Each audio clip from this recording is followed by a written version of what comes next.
નમસ્કાર દર્શક મિત્રો, આપણે નિહાળીશું સિટી લાઇન ન્યૂઝ ચેનલમાં આજના મુખ્ય સમાચારો. મુખ્યમંત્રીના હસ્તે સોલ્ટ ઓફ ધ અર્થનું વિમોચન. ડોક્ટર કુરિયને શ્વેત ક્રાંતિની દિશા બતાવવાનું કામ કર્યું છે, બચુભાઈ ભાખાબળ બોલ્યા. જામનગરમાં ઇન્ડિયન નેવી વાલસુરા દ્વારા પ્રથમ વખત દરિયાઈ તરણ સ્પર્ધા. જામનગરમાં એડ વન્ડર્સ ગ્રુપ દ્વારા 8 વર્લ્ડ રેકોર્ડ બનાવવા મહાકાવ્ય વસ્તુ બનાવાઈ.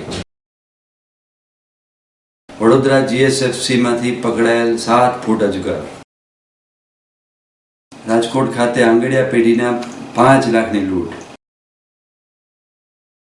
રાજકોટ ખાતે મંદિરનું ડિમોલિશન કરાયું. રાજકોટ ખાતે ડિમોલિશન દરમિયાન પાઇપલાઇન તૂટી.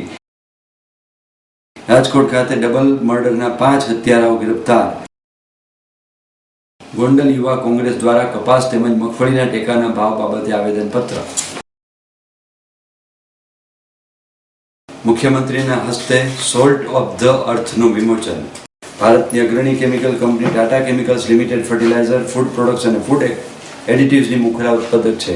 આજે તેણે કંપનીને તેના આકાર આપનાર લોકોના 75 થી વધુ વર્ષના અસ્તિત્વ ઇતિહાસને આવરી લેતા પુસ્તક salt of the earth the story of Tata Chemicals રજૂ કરી છે. ગુજરાતના મુખ્યપ્રધાન શ્રીમતી આનંદીબેન પટેલે ટાટા કેમિકલ્સના ચેરમેન શ્રી સાયરસ મિસ્ત્રી અને કંપનીના managing director Shri R Mukundan તથા પુસ્તક લેખકો ફિલિપ ચાકો અને ક્રિસ્ટાબેન નારાહાનની હાજરીમાં આ પુસ્તક વિમોચન કર્યું હતું. આ સમયે કૃષિ અને જળસ્રોત વિભાગના પ્રધાન શ્રી બાબુભાઈ બોખીરિયા સહિતના વરિષ્ઠ પ્રધાનો હાજર રહ્યા હતા. 1939માં મીઠાપુરમાં સ્થપાયેલી TCL સતત વૃદ્ધિ પામતી રહી અને સોડા એશના ઉત્પાદનમાં 4 ખંડમાં હાજરી ધરાવતી વિશ્વની ટોચની કંપની બની છે. કંપનીએ fertilisers, branded food products, food એડિટિવ્સમાં મુખરાની કંપની તરીકેનું સ્થાન મેળવ્યું છે. આ પુસ્તકની રજૂઆતમાં ગુજરાતમાં કંપનીની રાજ્ય પ્રત્યેની નિષ્ઠા અને તેણે ત્યાં જન્મ લીધો છે અને તેની સફળતા માટે જેમનો સહયોગ આવશ્યક છે તે આસપાસના સમુદાય પ્રત્યેની નિષ્ઠાનો પુનરુચ્ચાર કર્યો છે. રજૂઆત પ્રસંગે મુખ્યપ્રધાન શ્રીમતી આનંદીબેન પટેલે જણાવ્યું હતું કે મને ટાટા કેમિકલ્સે નાના મેન્યુફેક્ચરિંગ બિઝનેસમાંથી વિશ્વ સ્તરે પ્રસિદ્ધ કંપની તરીકેની પ્રગતિ હાંસિલ કરી તેની વિગતો દર્શાવતા પુસ્તક સોલ્ટ ઓફ ધ અર્થની રજૂઆત પ્રસંગે આમંત્રણ મળ્યું છે, જેથી હું સન્માનની લાગણી અનુભવું છું. ટાટા કેમિકલ્સના ચેરમેન શ્રી મિસ્ત્રી જણાવ્યું હતું કે છેલ્લા 7 દાયકા કરતાં વધુ સમયથી ટાટા ગ્રુપના સ્પાર્ટન ચાઇલ્ડ દ્વારા અનેક પડકારો અને અનેક વિવિધ અવરોધોનો સામનો કરવો પડ્યો છે. આ અવરોધોને કારણે ટાટા કેમિકલ્સ મજબૂત બની છે અને પાયાના ઉદ્યોગમાં પાયોનર તરીકેના ગૌરવ ઊભી છે અને આવતીકાલની સમસ્યાઓ તથા કરોડો લોકોના લાભ માટે ઉપાય પૂરા પાડે છે. કંપની સોડા એશ, ફર્ટિલાઇઝર અને સ્પેશિયાલિટી કેમિકલ્સથી માંડી મીઠા, કઠોળ અને વોટર પ્યુરિફાયર સહિતની વિવિધ બિઝનેસ સેગમેન્ટમાં પ્રગતિ સાધી છે. વર્તમાન સમયની ટાટા કેમિકલ્સ એક કેમિકલ કંપની કરતાં ઘણું વિશેષ ધ્યાન ધરાવે છે. સોલ્ટ ઓફ ધ અર્થના વિમોચન પ્રસંગે હાજર રહેતા હું આનંદ અને ગૌરવની લાગણી અનુભવું છું.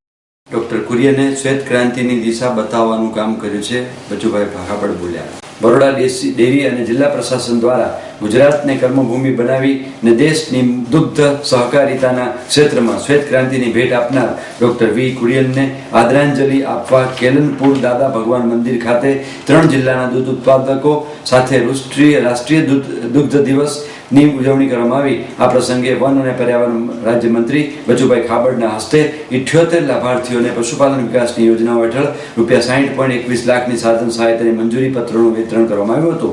નોંધપાત્ર સંખ્યામાં મહિલા પશુપાલકોની કાર્યક્રમ ઉપસ્થિત ઉલ્લેખનીય બની હતી. રાજ્ય સરકારે પ્રથમ મહિલા મુખ્યમંત્રી શ્રીમતી આનંદીબેન પટેલની નારી સશક્તિકરણની નેમને નાકાર કરવા મહિલા પશુપાલકોને દૂધ ઉત્પાદક મંડળીઓની નોંધણીને અગ્રતા અને પ્રોત્સાહન આપવાની જોગવાઈ કરી છે તેવી જાણકારી આપતા શ્રી બચુભાઈ ખાબડે જણાવ્યું હતું કે ડોક્ટર કુરિયને યોગી પુરુષ તરીકે શ્વેત ક્રાંતિની દિશા દેશને બતાવવાનું કામ કર્યું છે.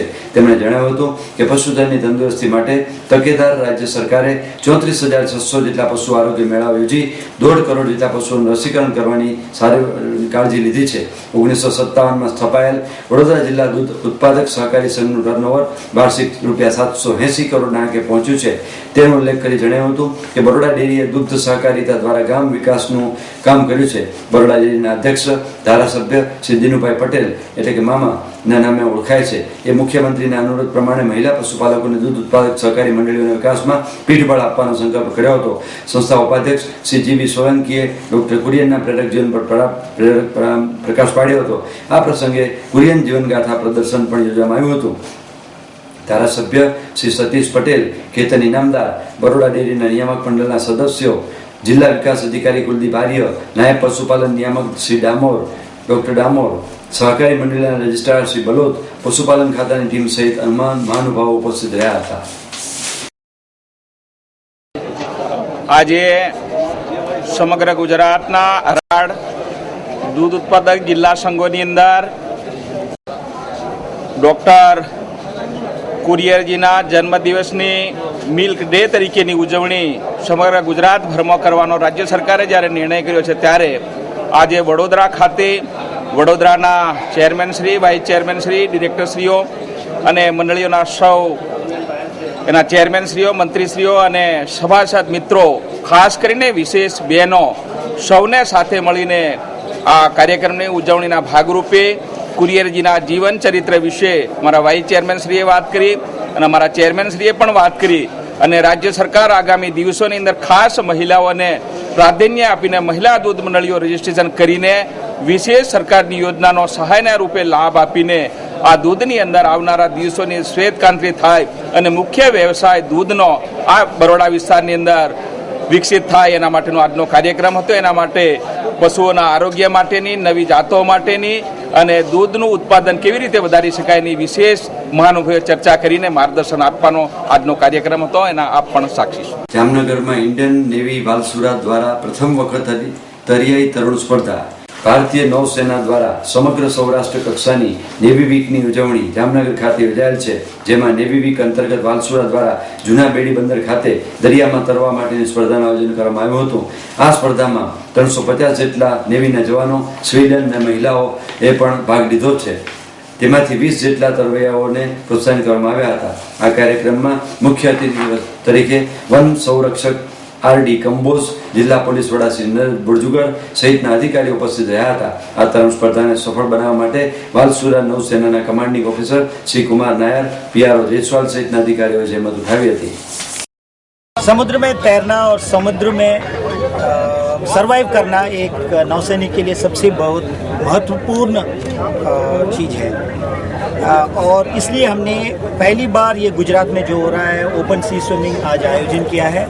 इसमें 350 हमारे स्टाफ और ट्रेनीज आज तैर रहे हैं. 175 मीटर लेंथ एक इंडिविजुअल तैरेगा और इसका मकसद हमारा ये है कि जब ये जहाज में ये ट्रेनीज और स्टाफ जाते हैं तो सबसे बहुत ज़रूरत चीज़ है कि वो एटलीस्ट 150 मीटर तैरना, सी स्विमिंग, ओपन सी स्विमिंग कंडीशन में तैरना उनके लिए ज़रूरी होता है. तो उसी का प्रशिक्षण और उसी का कंपटीशन आज चल रहा है और हम सबसे बेस्ट टाइमिंग जो 20 लोग आएंगे उनको प्राइज़ भी दिया जाएगा आज. तो ये जो कंपटीशन पहली बार हमने गुजरात में ऑर्गेनाइज़ किया है, इसका यही मकसद है कि नौसैनिक हमेशा सी के साथ जुड़े रहे, सी में सर्वाइव करना सीखे, सी में तैरना सीखे. आज हमारे मुख्य अतिथि है श्री कंबोज जो चीफ कंजर्वेटर ऑफ फॉरेस्ट हैं और एसपी साहब श्री बटगुजर साहब भी हमारे साथ हैं. तो और कोस्ट गार्ड ने, पोर्ट ट्रस्ट ने और Gujarat maritime board, Gujarat forest association सभी ने हमें इसमें सपोर्ट किया है. જામનગરમાં એડ વન્ડર્સ ગ્રુપ દ્વારા 8 વર્લ્ડ રેકોર્ડ બનાવવા મહાકાવ વસ્તુ બનાવાઈ. જામનગરમાં 8 વેન્ડર્સ ગ્રુપ દ્વારા એકી સાથે 8 વર્લ્ડ રેકોર્ડ બનાવવા માટે 8 મહાકાય વસ્તુઓ બનાવવામાં આવી હતી, જેનું નિરીક્ષણ કરવા માટે ખાસ યુકેથી ગિનિસ બુકના 2 અધિકારી તેમજ ભારતમાં મુંબઈ ખાતે રહેલ ગિનિસ બુક ઓફ વર્લ્ડ રેકોર્ડના 2 અધિકારી ટુમકાલ સભ્યોની ટીમ જામનગર ખાતે આવી પહોંચ્યા હતા. 8 વેન્ડર્સના ગ્રુપના ભરતસિંહ પરમાર દ્વારા નિર્મિત અને વર્લ્ડ રેકોર્ડ સર્જેલ 86 ફૂટ લાંબી બાઇક તેમજ વધુ 8 રેકોર્ડ્સના ફોટો સેશન માટે ગિનિસ બુક ઓફ વર્લ્ડ રેકોર્ડના અધિકારી જામનગર આવી પહોંચ્યા હતા. આ પ્રસંગે 8 વેન્ડર્સ ગ્રુપ દ્વારા સૌથી લાંબી દેડકા કૂદ, વિરુદ્ધ દિશામાં હાથ ફેરવવા, સૌથી લાંબુ સીલ, સૌથી લાંબી ખપરી, અપંગ લોકોની ઘોડી સહિત કુલ 8 વર્લ્ડ રેકોર્ડ બનાવવામાં આવ્યો હતો. આ પ્રસંગે Guinness book of world record ટીમના સિદ્ધાર્થ લામા, માઇકલ વહીટી, રોનલ મેકેન્ઝી, જોન કેલેરો, મેથ્યુ મુસન દ્વારા સમગ્ર કાર્યક્રમની ફોટોગ્રાફી તથા વિડીયોગ્રાફી કરવામાં આવી હતી અને વર્લ્ડ રેકોર્ડ કરવામાં 8 પ્રયાસો હેડ ઓફિસથી પ્રમાણિત થયા પછી જ તેને માન્યતા પ્રાપ્ત થશે તેમ જણાવ્યું હતું. આ પ્રસંગે જાહેર જનતાની પણ આ વર્લ્ડ રેકોર્ડ્સમાં પ્રયાસો નજરે નિહાળવા આવી હતી.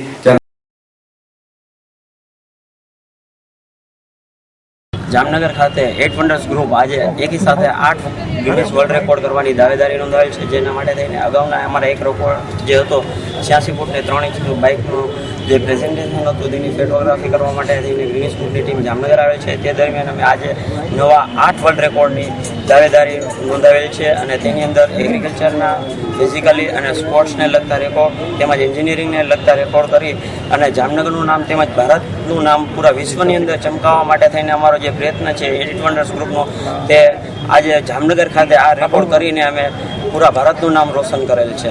આ રેકોર્ડ બ્રેક કરવા માટે થઈને અમે જે ફિઝિકલી જે વસ્તુ તેમજ જે નવા રેકોર્ડ કાયમ કરવા માટે થઈને જે વસ્તુ બનાવેલી છે તેની અંદર સૌથી મોટો શિલ્ડ બનાવેલ છે, જે ટ્રોફી તરીકે આપણે ઓળખતા હોય છે તે છે, તેમજ ખેતીવાડીના ઓજાર છે તેમાં દાંતેડું, ખપારી અને પાવડો બનાવી અને 3 રેકોર્ડ એના કાયમ કરેલ છે, તેમજ અપંગ માણસની એક ઘોડી બનાવેલી છે, તેમજ એન્જિનિયરિંગની અંદર વપરાતા ટૂલ્સ તરીકે જે ઓળખાય છે તે આઉટસાઇડ સરફેસ ડાયામીટર માપવા માટે થઈને જે આઉટસાઇડ કેલિપર આવે તે એક સૌથી મોટું કેલિપર બનાવીને આ રેકોર્ડ કાયમ કરેલ છે. ફિઝિકલી જે રેકોર્ડ જે ભારતની અંદર સૌથી ઓછા થતા હોય છે તેની અંદર નવો એક રેકોર્ડ કરવા માટે થઈને અમારો જે પ્રયત્ન હતો તે જે રેકોર્ડ છે તે ડેટકા જમ્પ તરીકે જે ફ્રોક જમ્પ છે તે અમારે ગ્રુપ દ્વારા એક રેકોર્ડ કરવામાં આવશે, તેમજ એક છે જે હાથ ફેરવવા માટેનો જે રેકોર્ડ છે તે 222 રાઉન્ડનો બરોડાના રૂપેશ રાજેનો રેકોર્ડ હતો, તે બ્રેક કરવાનો અમે પ્રયત્ન કરેલ છે અને તે 270 રાઉન્ડ સુધીનો આ રેકોર્ડ કરીને અમે કાયમ કરેલ છે. વડોદરા GSFCમાંથી પકડાયેલ 7 ફૂટ અજગર. વડોદરા GSFCના આઉટડોર વિસ્તારમાં રસ્તા પર 7 ફૂટનો અજગર પડેલો હોવાનો ફોન એનિમલ એક્ટિવિસ્ટને મળતા તેમણે 18 કિલોનું વજન ધરાવતા 7 ફૂટના અજગરને પકડી લીધો હતો અને વન વિભાગને સુપરત કર્યો હતો. અજગરને પકડીને વન વિભાગના કર્મચારીઓ સ્થળ પર પહોંચ્યા હતા અને અજગરને સલામત રીતે કારેલીબાગ કેન્દ્ર ખાતે લેવાયો હતો. શહેરી વિસ્તાર નજીક અજગર પકડાતા સ્થાનિક લોકોમાં ભારે અચરજ જોવા મળી રહ્યું હતું. આ અજગર GSFC કંપની ખરી ને એમાંથી પકડેલો છે. એટલે આમ તો 6.5 થી 7 ફૂટ લાંબો છે. એને વ્યવસ્થિત પકડી લાયા કોઈ પણ જાતની ઈજા થયા વગર, અને એને આજે મુક્ત કરી દઈશું.